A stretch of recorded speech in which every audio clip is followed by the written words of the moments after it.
Kepala Bidang Humas Polda Sulawesi Utara, Kombes Pol Jules Abraham Abbas mengatakan, kepolisian siap memeriksa pihak-pihak yang diduga terlibat dalam kasus perampasan jenazah terkonfirmasi positif asal Ternate Baru, Kota Manado, yang terjadi di Rumah Sakit Pancaran Kasih pada Selasa pekan lalu.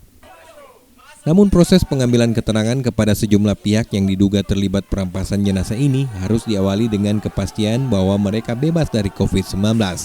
Sebagai upaya untuk mencegah risiko makin meluasnya virus ini. Untuk kepentingan penyelidikan lebih lanjut, hasil koordinasi bersama antara Polda Sulut dengan gugus tugas daerah setempat kepada pihak-pihak yang diduga terlibat perampasan jenazah akan dilakukan rapid test ataupun swab test. Jika tes menunjukkan hasil reaktif ataupun positif COVID-19, kepolisian meminta agar orang-orang tersebut dirawat hingga sembuh untuk proses penyelidikan selanjutnya.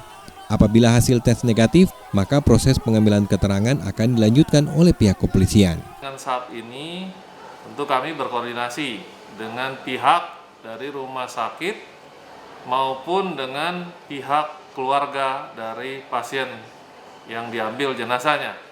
Ya, kepada mereka tentunya harus dilakukan pemeriksaan entah itu rapid test, entah itu tes swab, ya.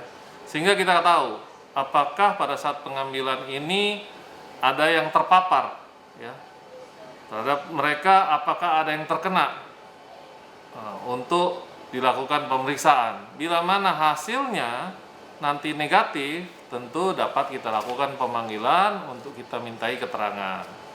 Namun kalau tentunya hasilnya positif, ya, atau reaktif, maka tentu kita tidak terburu-buru untuk melakukan pengambilan keterangan, melakukan pemeriksaan. Tentu kita harus berhati-hati.